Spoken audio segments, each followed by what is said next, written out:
Greetings, my dear viewer. You're on the channel The Price of Cheating. The channel is for those who appreciate traditional family values and condemn adultery. So be sure to subscribe to the channel. Let's get started. Did you have the time of your life? Marcus's voice was calm, almost casual, but his words carried weight. Tracy glanced nervously to the left, then the right, her eyes finally landing on the table. She avoided his gaze, her discomfort evident in the faint sheen of sweat forming on her upper lip. The silence between them stretched uncomfortably, seconds creeping by like hours. With a cautious, sideways glance, she tried to read his expression. Marcus's face revealed nothing, no anger, no sadness, just a quiet neutrality that made the air between them heavy. Tracy wondered if his composure was worse than the explosion of fury she had anticipated. She let out a breath she hadn't realized she was holding, the tension in her chest easing just slightly. Marcus leaned forward, resting his chin on one hand, his elbow perched casually on the edge of the table. The soft, steady rhythm of his breathing filled the space between them, a stark contrast to her pounding heart. He said nothing, waiting for her to speak. Tracy reached for her wine glass, taking a measured sip in an attempt to gather herself. Finally, she exhaled and spoke, her voice barely audible. "Yes, I did," she admitted. "But you already knew that." "I did," Marcus replied evenly. "But hearing you say it matters. People sometimes change their perspective when they reflect on something. What seemed thrilling in the moment might not feel the same afterward, or it might still carry the same intensity. The passion, the pleasure, doesn't always fade." Tracy stared at him, absorbing his words. When did he become so introspective, she wondered. She took another breath, feeling the weight of his calm scrutiny. "So," Marcus continued, his tone unchanging, "do you regret it?" Her eyes lifted, meeting his at last. His dark gaze felt like a blade slicing through her defenses, cold, piercing, and devoid of the warmth she had once relied on. She spoke hesitantly, her voice trembling. "No, I don't regret it. It was an incredible experience. But I didn't mean to hurt you. It wasn't about that. For me, it was unforgettable." Marcus watched her intently, his expression unyielding. Tracy's gaze faltered once more, her finger tracing the rim of her glass as if searching for answers. "And because it was so unforgettable," Marcus said, his voice taking on a sharp edge, "you'll want to do it again, and again, which means I'll keep getting hurt, again and again." The gravity of his words hit her like a physical blow. Tracy's head shot up, her eyes wide with realization. "Marcus, I love you. I've loved you every single day since we got married," she pleaded, her voice shaking with desperation. Marcus shook his head slowly. "That's not love, Tracy. That's guilt. You're sorry because you betrayed me, not because you don't want to feel that way again. Deep down, you know you would, no matter how much it hurts me." His tone remained cold and detached, each word cutting deeper.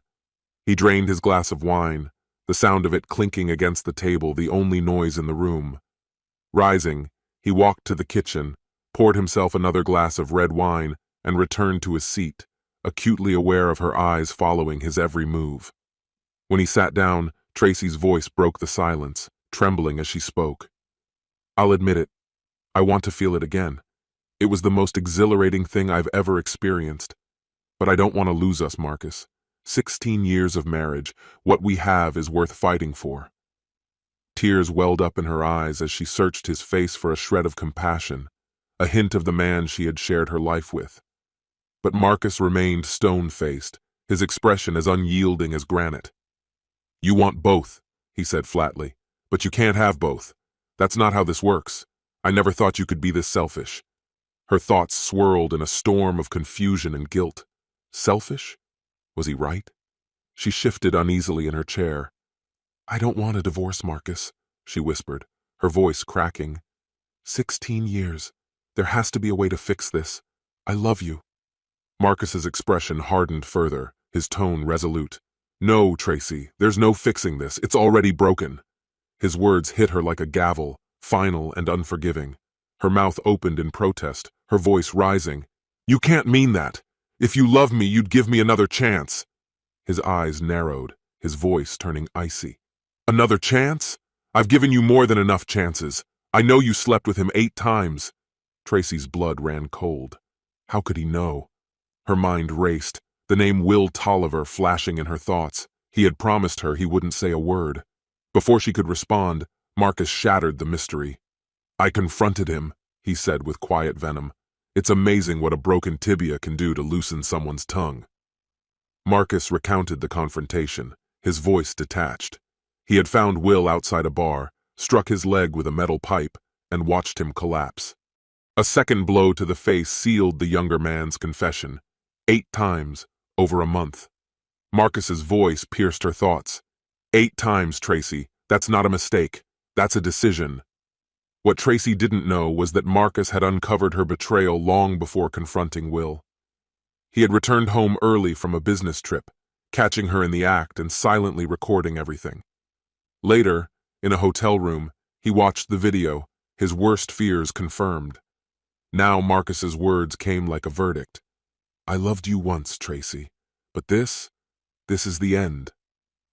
Earlier that summer, Marcus felt sure he'd seen the man at a picnic with Tracy. The image of the stranger lingered in his mind, prompting him to grab his laptop and start searching for answers. His efforts soon revealed the man's identity. Will Tolliver, an assistant vice president working in the same office building as Tracy for the past year. The photograph he found depicted a well-dressed, athletic blonde man. Marcus's own observations of Will confirmed the picture's accuracy. He was polished, fit, and undeniably striking. At 32, Will was a full decade younger than both Marcus and Tracy. A troubling thought gnawed at Marcus. Was Tracy's affection no longer his alone? Restless and unable to quiet his mind, he decided to drive home in the middle of the night. At 1 a.m., he parked in the driveway and scanned the house, shrouded in darkness. Slipping inside quietly, he crept toward the bedroom, half expecting to find Tracy and her lover entangled. Instead, the room held only Tracy, sleeping alone in bed. But something felt off. A faint, unsettling scent lingered in the air, a trace of intimacy. Shaken, Marcus said nothing. He closed the door and retreated to the couch in the living room, his thoughts churning. The following morning, Tracy emerged from the bedroom. Naked, she moved to the kitchen to make coffee. The sound woke Marcus, and he waited until she placed her cup on the counter before speaking. "I'll have a cup too, Tracy," he said, his voice breaking the quiet. The sudden sound startled Tracy. Her stomach tightened, and she froze, muttering a quiet curse under her breath. Before she could retreat, Marcus appeared in the kitchen. His eyes locked on the faint marks on her skin, leaving no room for doubt.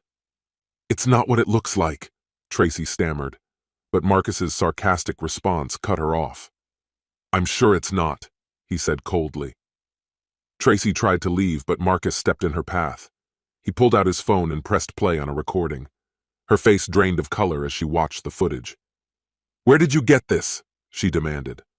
"Filmed it myself last night," Marcus replied, his voice laced with bitter satisfaction. "Not bad for someone shaking with rage." Tracy's voice faltered. "You were here?" Marcus shrugged. "Oh, don't worry. I'm leaving now. I'll be back tomorrow, just like we planned. That should give you time to clean up and air out the bedroom. Not that I didn't interrupt anything this morning." His nonchalant tone stung. Imagine how humiliating it is to be the oblivious husband who found out this way. Tracy stood frozen as Marcus walked out the door, his indifference leaving her shaken. She knew the consequences of her actions had only begun. Meanwhile, Marcus drove to the room he'd rented. Once inside, he let the grief over his imploding marriage overwhelm him, sobbing uncontrollably before pulling himself together and stepping into the shower. As water cascaded over him, unanswered questions consumed his thoughts. Chief among them was why. Would Tracy ever give him an honest explanation for her betrayal? Until that night, Marcus had never doubted Tracy's love or loyalty. His feelings for her had been unwavering since the day they met in college. They began dating as seniors, and within weeks they were inseparable. 2 years after graduation they married, their bond strengthened by shared ambitions and a prosperous dual-income lifestyle. Children had never been a priority. They agreed to let life decide for them. Their physical intimacy remained vibrant, marked by playfulness and a consistent rhythm. Marcus took pride in ensuring Tracy's satisfaction. But something shifted when Will entered her life. Will's charm and good looks were impossible to ignore. As their professional interactions increased, Tracy found herself drawn to him in ways she hadn't felt in years. Subtly, she began dressing more provocatively on days she knew they'd cross paths, indulging in the thrill of flirtation for the first time in her marriage. Casual work dinners followed, which Tracy explained away as late nights at the office. Marcus's trust in her was absolute, leaving no room for suspicion. 6 weeks into their budding partnership, Marcus took a weekend trip, and Tracy informed Will. He wasted no time arranging a Friday night dinner. The evening's flirtation escalated, and when Will invited her to his apartment, Tracy didn't hesitate. That night felt exhilarating, a reawakening of long-dormant desires. For the first time in 18 years, Tracy was with someone other than Marcus, and the experience electrified her. By morning, she lay in Will's bed, feeling alive in a way she hadn't in years. They spent the day together, oscillating between passionate intensity and tender connection. Tracy couldn't help but compare Will to Marcus. Will's confident, magnetic presence left her wanting more. Less than 2 weeks later, she made another excuse to stay late at work, meeting Will at his apartment. Their encounters grew bolder, the secrecy heightening their allure. Tracy returned home frustrated that her time with Will was so fleeting, resenting Marcus's presence for limiting her. 2 weeks later, another of Marcus's weekend trips presented an opportunity. This time, Tracy invited Will to her home. She believed that being in her own space would deepen their connection, and Will saw the gesture as a significant step in their relationship. To him, it was a declaration that Tracy was ready to escalate their affair by sharing the ultimate betrayal, her marital bed. Tracy's relaxed demeanor set the tone for an enjoyable Friday night, and the evening's festivities only enhanced her mood.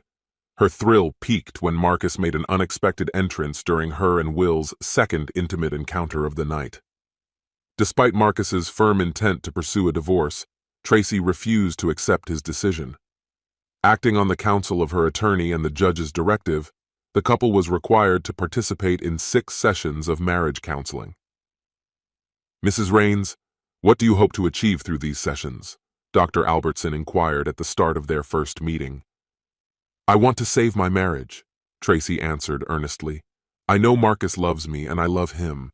I made a mistake, and I'm ready to prove my commitment to him, no matter what it takes." Dr. Albertson turned to Marcus. "And how do you feel about that, Mr. Rains?" "Let's be clear," Marcus began. "I do love my wife, but I wouldn't call her actions a mistake. A mistake is something accidental, a one-time error. What Tracy did wasn't a mistake. It was a series of deliberate decisions. When someone keeps going back to the same place to satisfy their desires, it's intentional." His voice hardened. "It wasn't an accident, Tracy." "There won't be any more trips to that well," Tracy said softly but with conviction. "From now on, it's just you and me, Marcus. Forever." Marcus shook his head. "Once you went to that well, Tracy, there was no longer a you and me." Throughout the tense exchange, Tracy's unyielding smile stayed firmly in place, a brightness that unsettled Marcus. It felt to him like she was holding on to some hidden truth. Her demeanor didn't go unnoticed by Dr. Albertson, who gave a knowing but subtle smile of her own. Marcus's unease grew. Without a word, Marcus pulled out his phone and played a video. It showed Tracy and Will together in their marital bed. Tracy froze in shock while the counselor attempted unsuccessfully to intervene. Marcus let the video play for the full 10 minutes, sitting silently as both women looked on, stunned. "That was highly inappropriate, Mr. Rains," Dr. Albertson admonished. "If you pull another stunt like that, I'll have to report you to the court. You could be held in contempt." Marcus shrugged. "A few nights in jail might actually help me solidify my resolve to end this charade of a marriage." Leaning forward, his voice grew more intense. "But let's not miss the real issue here. You heard something today that wasn't in the court filings. Tracy's lawyer didn't lie to you outright, but they didn't tell you everything either. Tracy confessed to me that her affair had given her the best intimate experience of her life. She never regretted it for a second. Her only regret was getting caught and hurting my feelings. That's not remorse. That's not a foundation for rebuilding trust or a marriage. I'd give everything up for you, Marcus, Tracy said, her voice trembling. How noble of you, Marcus replied with a bitter edge. You'd give up your lover to keep your husband. Maybe you should explain that to the counselor. I'm done wasting my time here. Dr. Albertson remained silent, her expression betraying a mixture of shock and disbelief. Marcus's words had struck a chord, and the impact was palpable. The session ended abruptly, and with it, the counseling program. 6 months later, their divorce was finalized. Marcus sought therapy to rebuild his life and work through the trust issues he'd developed toward women. Tracy, however, wasted no time reigniting her affair with Will. Even before the divorce papers were finalized, Will had essentially moved into the home she had once shared with Marcus. Though their physical relationship continued, the excitement they once shared began to wane. The passionate thrill that had initially driven their affair gave way to a dull routine. Tracy couldn't help but notice the change. As she reflected on her choices, Tracy was haunted by an ever-growing emptiness. The adrenaline rush of forbidden love had faded, leaving behind an aching void. She found herself questioning whether she had traded a lifetime of genuine love for fleeting moments of excitement. A single tear slipped down her cheek as she wrestled with the enormity of what she had lost. This concludes the story. If you like it, then put your powerful like and subscribe to the channel.